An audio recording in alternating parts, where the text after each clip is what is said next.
नमस्कार दोस्तों। जय हिंद। इस वक्त भारतीय कूटनीति की दुनिया भर में बहुत तारीफ हो रही है। खासकर भारत सरकार की बहुत तारीफ हो रही है। साथ ही डिप्लोमेसी के लेवल पर हमारे विदेश मंत्री एस जयशंकर की वाहवाही हो रही है। जहां वो जाते हैं वो छा जाते हैं। अपने सवालों, जो सवाल पूछे जाते हैं उनके वो जिस तरह जवाब देते हैं, उससे लोग उनसे बड़े प्रभावित हैं। ऐसा नहीं है कि डिप्लोमेसी पहले होती थी, पहले नहीं होती थी, अब होती है, ऐसा नहीं है। डिप्लोमेसी पहले भी होती थी, लेकिन अब जो भारत की डिप्लोमेसी है वो बड़ी आक्रामक डिप्लोमेसी है और उसमें समझदारी भी है। इस वक्त मैं ऐसा क्यों कह रहा हूं, क्योंकि इस वक्त टर्की भूकंप से लगभग तबाह हो चुका है। अभी तक 10,000 लोग टर्की में मारे जा चुके हैं। और टर्की में भूकंप आया और भारत पहुंच गया। भारत के जो बड़े जहाज हैं जो सामान ले जाते हैं, जिनको ग्लोब मास्टर कहा जाता है, वो यहां से उड़े। अब तक 6-6, 7-7 बड़े बड़े जहाज यहां से पहुंच चुके हैं। हर तरह की राहत सामग्री पहुंचाने वाला भारत वहां सबसे पहला देश बन गया। अब तो खैर दूसरे देश भी वहां पर राहत सामग्री पहुंचा रहे हैं, लेकिन भारत वहां छा चुका है। भारत ने वहां जो काम किया है उसकी वहां के लोग भी तारीफ कर रहे हैं। टर्किश लोग वहां की तारीफ कर रहे हैं। और देखिए, जब भारतीय प्लेन वहां पहुंचे और भारत के रक्षा जो विदेश राज्य मंत्री मुरलीधरन जब दिल्ली में टर्किश एम्बेसडर से मिलने पहुंचे, जिनका नाम है फिरत सुनेल। फिरत सुनेल से जब वो मिलने पहुंचे दिल्ली में टर्किश एम्बेसी में, तो उन्होंने भारत को अपना सच्चा दोस्त बताया। उन्होंने कहा कि जो मुसीबत में काम आए वो हमारा सच्चा दोस्त है।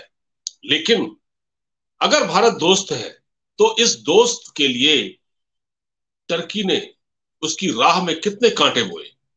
लगातार भारत को मुसीबत में डालने की कोशिश करता रहा टर्की, और अब भारत उसकी लगातार मदद कर रहा है, अभी भी मदद कर रहा है। और बल्कि हमारे प्रधानमंत्री नरेंद्र मोदी ने एर्दोगन से कहा है कि जितनी मदद हो उतनी लो, हम तैयार हैं। हमने हर तरह की मदद पहुंचा दी। हाँ, अस्पताल बनवा दिया जहां मरीजों का इलाज चल रहा है। हम राहत सामग्री बांट रहे हैं। हम वहां डॉक्टर लोगों का इलाज कर रहे हैं। मतलब आप देखिए ना कि इस वक्त सिर्फ ये कहा जा रहा है कि साहब भारत ही एक ऐसा देश है जो टर्की में सबसे ज्यादा मदद कर रहा है। और यहां के लोग हैरान इसलिए हैं कि जो टर्की भारत के रास्ते में कांटे बोता आया है, जो भारत को अंतर्राष्ट्रीय मंच पर जलील करता आया है, भारत को नीचा दिखाने की कोशिश करता रहा, हम उस दुश्मन देश की मदद कर रहे हैं। क्यों भाई, हमें क्या जरूरत पड़ी है? तो क्या भारत सरकार इस डिप्लोमेसी के जरिए जो जो ऑपरेशन दोस्त जो चलाया जा रहा है, जो जो भारत अभियान चला रहा है वहां पर राहत सामग्री भेजने का, ऑपरेशन दोस्त जिसको कहा गया है, क्योंकि टर्किश एम्बेसडर ने, टर्किश सरकार ने भारत को दोस्त कहा है, इसलिए ऑपरेशन दोस्त चल रहा है।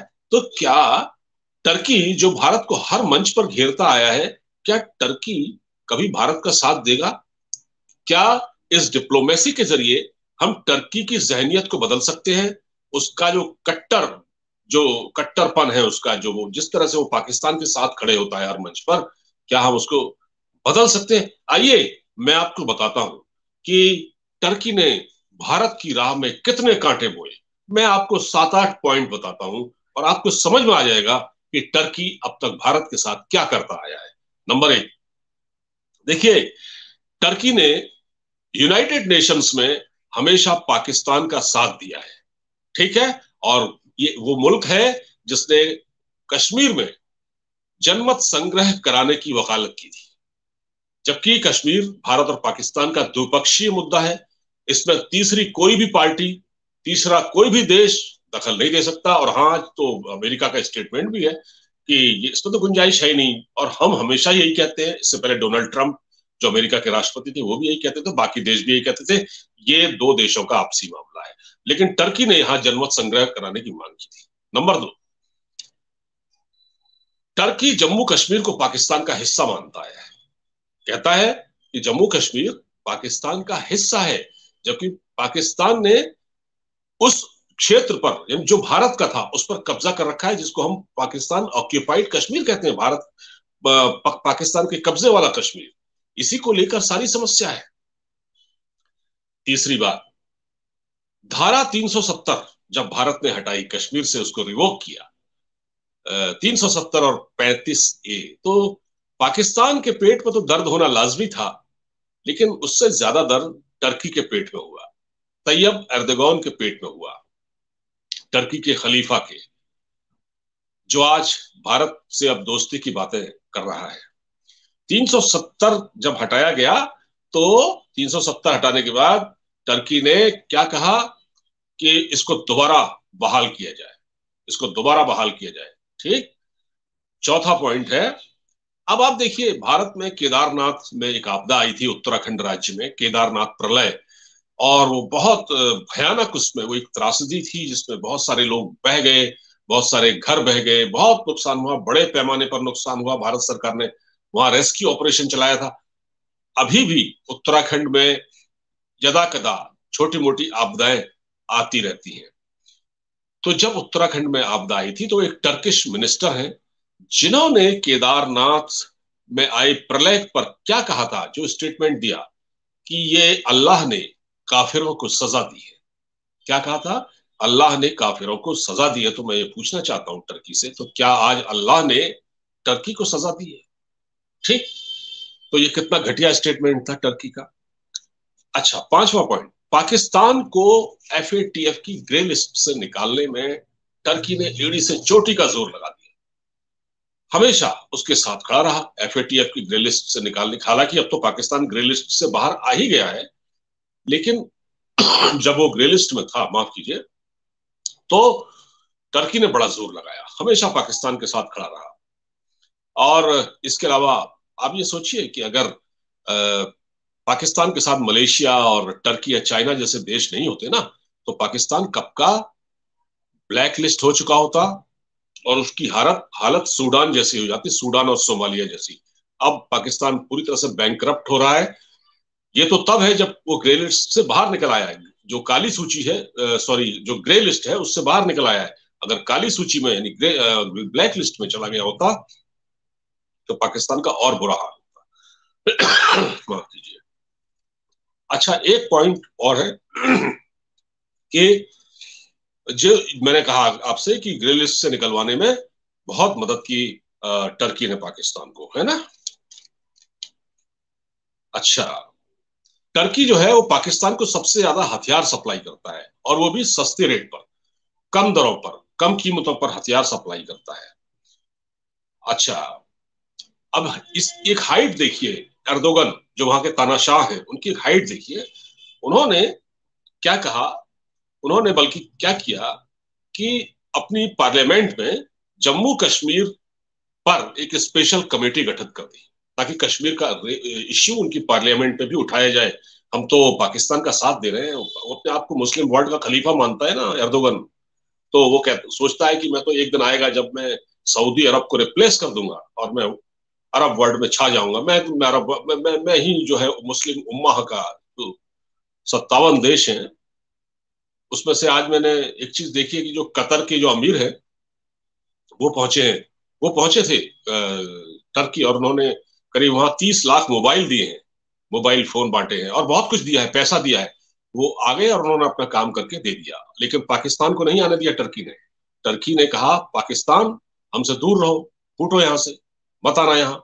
तो पाकिस्तान को, के शहबाज शरीफ को टर्की ने अपने वहां नहीं बुलाया, जबकि ये पाकिस्तान के लोग टर्की के दिन रात गुण गाते हैं। समझ में आ गया होगा टर्की को। खैर, अब देखिए, टर्की ने एक सादत फोर्स गठित की थी। देखिए, SAADT, सादत, ये टर्की की खुफिया एजेंसी का एक विंग है। ये लड़ाके तैयार करता है, सादत फोर्स कहते हैं इसको, सादत फोर्स। और इसने इन लड़ाकों को कश्मीर में भेजने की बात कही थी, जो पाकिस्तान के लिए लड़ेंगे, पाकिस्तान के पक्ष में खड़े होंगे, और ये कश्मीर में जाकर कश्मीर पर अटैक करेंगे, वहां वो आतंकवाद को हवा देंगे। ये एक सादत फोर्स गठित की गई थी कश्मीर, टर्की की ओर से। तो आप देखिए। अच्छा, इसके अलावा पाकिस्तान में जितने आतंकवादी हैं, पाकिस्तान में जितने टेररिस्ट हैं, अगर पाकिस्तान उनको ट्रेंड नहीं कर पाता, जो बचे कुछ टेररिस्ट होते हैं ज्यादातर उनको टर्की में ट्रेंड किया जाता है। टर्की टर्की के वहां उनके लिए कैंप चलते हैं टर्की में, वो पाकिस्तान के आतंकवादियों को ट्रेनिंग देते हैं। ठीक है। एक खबर आई थी, याद होगा आपको, कुछ समय पहले, मैं एग्जैक्टली उसकी तारीख याद नहीं कर पा रहा हूँ, वो किस शायद पिछले साल की बात है, कि एक आत्मघाती हमलावर चोरी छिपे टर्की से होकर वो रूस पहुंचा, और रूस से वो भारत आने की तैयारी में था, सुसाइड बॉम्बर था। वो भारत में बहुत बड़ा नुकसान करने की कोशिश में था। शायद वो दिल्ली आता या बॉम्बे जाता, ये मैं नहीं कह सकता कहां जाता, लेकिन वो था, वो टर्की से ही चला था, और वो टर्की ने ही ट्रेंड भी किया था, याद रखिए आप उसको, क्योंकि पाकिस्तानी आतंकवादियों को, ऐसे लोगों को टर्की ट्रेंड करता है। तो वो जब रूस में घुसा तो वहां की खुफिया एजेंसी केजीबी ने उसको पकड़ लिया। केजीबी ने पकड़ के उसको उसके बारे में भारत को बताया और उसको वहां अरेस्ट कर लिया गया। तो ये है टर्की। एक चीज जो आपको बता रहा हूं ये है, तो ये ट्रेंड करता है आतंकवादियों को। ठीक। इसके अलावा सीएए और एनआरसी को लेकर जब दिल्ली में प्रदर्शन हुए थे, याद होगा आपको, दंगे भड़क उठे थे, जिसमें हमारे खुफिया एजेंसी के एक इंस्पेक्टर को मार भी दिया गया था, और बड़ा दंगा फसाद हुआ था उस समय दिल्ली में, आपको याद होगा, दंगे हुए थे। तो उस वक्त भी तैयब एर्दोगान ने स्टेटमेंट दिया था, और उस समय अपनी एंट्री मारी थी, और इसकी इन दंगों में वो उन्होंने बहुत मतलब अपना बयान दिया था, और इस पर एक तरह से वो इंटरवीन कर रहे थे, बोलने की कोशिश, बोले वो उस पर। तो और वो भी भारत सरकार को अच्छा नहीं लगा, क्योंकि हमारा इंटरनल मामला था। अब आप देखिए, अब सवाल इसी बात का है कि आप पूछ रहे होंगे कि इतनी बातें तो आपने गिनवा दी, फिर भी हम टर्की का साथ दे रहे हैं। हम वो देश बने हैं, और दुनिया की नजरों में भी और अपनी आवाम की नजरों में भी, कि हमने टर्की को राहत सामग्री पहुंचाई है, हम उसके साथ stand with Turkey, we stand with Turkey. और हमने ऑपरेशन दोस्त चलाया, क्यों चलाया? देखिए, दोनों देशों, जब दो देशों के, देखिए ऐसा है, टर्की बेशक एक दुश्मन देश की तरह है हमारा, लेकिन दोनों देशों के बीच राजनयिक संबंध भी है। हमारा दूतावास है टर्की में, और दोनों देशों के बीच कभी ये एग्रीमेंट होते हैं, और इंसानियत के नाते भारत ने अपना दरवाजा खोला है टर्की के लिए। इंसानियत मतलब एक इंसानियत के नाते भारत ने उसकी मदद की है। भारत ने कोई तैयब एर्दोगान की मदद नहीं की है, भारत ने वहां के जो लोग हैं, जो मासूम लोग हैं, जो बच्चे हैं, उनकी मदद की है, जो मलबे के ढेर से निकल रहे हैं एक एक करके। आप तस्वीरें देख रहे होंगे कि विचलित करने वाली तस्वीरें हैं, और भूकंप बहुत बड़े पैमाने पर आया, और भूकंप कहीं भी आ सकता है, दुनिया के किसी भी हिस्से में आ सकता है। इंसानियत के नाते मदद करना ये तो बनता है। अब सवाल इस बात का है कि क्या भारत की इस पहल से टर्की का रुख बदलेगा? देखिए, बदलना तो चाहिए, हमने तो अपना काम कर दिया, हमने तो अपना काम कर दिया, और वहां के लोगों ने इसका शुक्रिया भी अदा किया है। लेकिन ये अब वेट एंड वॉच की स्थिति है। अभी टर्की अपनी मुश्किलों में घिरा हुआ है, अभी टर्की के वो हालात नहीं है।